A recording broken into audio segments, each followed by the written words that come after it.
Thank you, Mr. Chairman. Thanks to the witnesses for being here. Assistant Secretary Light, if I could just start with you. In the years leading up to Russia's invasion of Ukraine, almost a year old now, many European governments prioritized what they called the climate objectives. I'm not sure that their policies actually improve their environment, but that was their surmise, climate objectives over energy abundance.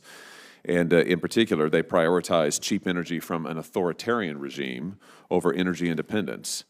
Do you think that that playbook executed by governments in Europe is something we ought to be doing in the United States?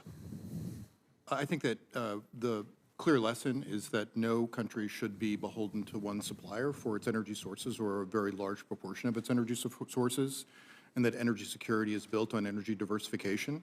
I think that energy diversification is at the backbone of U.S. energy policy, and so I don't see any risk that the United States will follow suit in that respect. Well, you say energy security is built on energy diversification. I would have thought energy security would be based on energy independence. Am I wrong about that? I think it's independence, but I also think that it's not just one source of energy, because things can go wrong. No one should put all of their chips right on sort of one marker when it comes to energy security.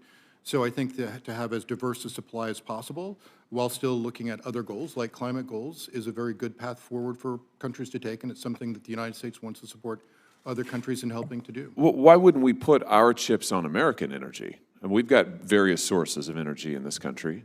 Why wouldn't we put our chips there? I think we are putting our chips on. No, we're not. We're producing less oil and gas in this country than we were previously. The president, when he came to office, his first day in office, he imposed a moratorium on oil and gas leases on federal land. Since then, he has leased the fewest acres of federal land for oil and natural gas since the Truman administration. Why are we shutting down American oil and natural gas production, taking away American jobs, and making ourselves more dependent on foreign sources of energy? I don't understand this policy. Well, the U.S. will produce a record amount of both crude oil and natural gas in 2023, even higher than the spikes pre-COVID levels.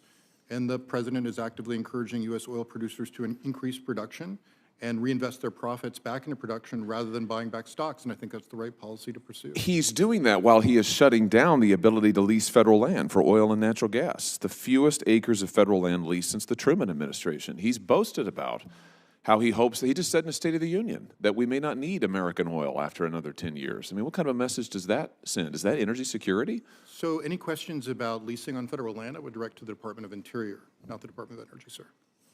Oh, listen, don't play that game with me. We're talking here about energy production. Oil and natural gas are energy production. And the facts of the matter are this president has reduced our ability to be energy independent.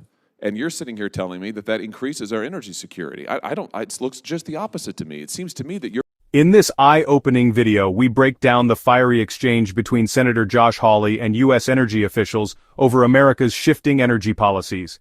Are we giving up energy independence? Is China becoming our new energy supplier? Discover the deeper implications for national security, energy jobs, and the American economy. Don't miss this critical analysis. Energy powers everything: our homes, our cars, our economy.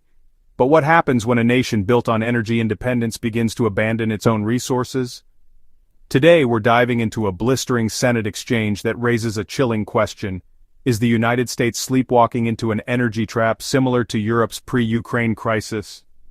In a tense Senate hearing, Senator Josh Hawley grilled Assistant Secretary Jeffrey Pyatt and other officials about the administration's energy strategy. His central argument? That the U.S. is trading energy independence for a green agenda reliant on authoritarian regimes. He cited reduced oil and gas leasing on federal lands and the cancellation of major pipeline projects. Why are we killing American energy? Senator Josh Hawley. Hawley accused the administration of following a dangerous European playbook prioritizing climate goals over energy security, just like Europe did before becoming reliant on Russian gas. The Department of Energy defended its stance, citing record-high oil and gas production in 2023. But Hawley wasn't buying it. His point, energy security isn't just about how much we produce, it's about where we get it from and how policies affect future access. Diversification may sound smart, but does it mean giving up control of our own resources? That's the playbook, which left them dependent on foreign nations, left them dependent ultimately on hostile actors, and that's what you're trying to replicate here again in the United States. I just don't understand why this course of action is being recommended, why your administration's pursuing it. I also don't understand why you would shut down pipelines that cancel thousands of good-paying American energy jobs. I mean, why is that a healthy energy policy for this country? With all due respect, sir, I really don't see much of a comparison between where Europe was before the outbreak of the war and their energy mix and where they were getting energy from and where the United States is today.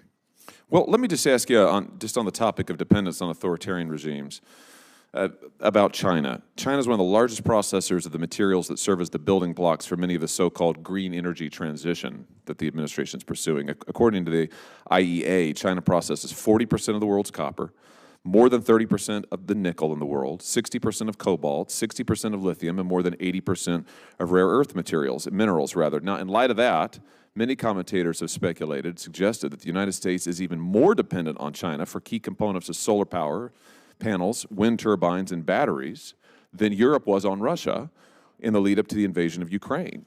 So I say again, in light of all of that, don't you think that this administration's climate agenda is making us more dependent on China while we lessen our reliance on our own domestic energy sources? Well, sir, as I said in my testimony before, I think you're absolutely right.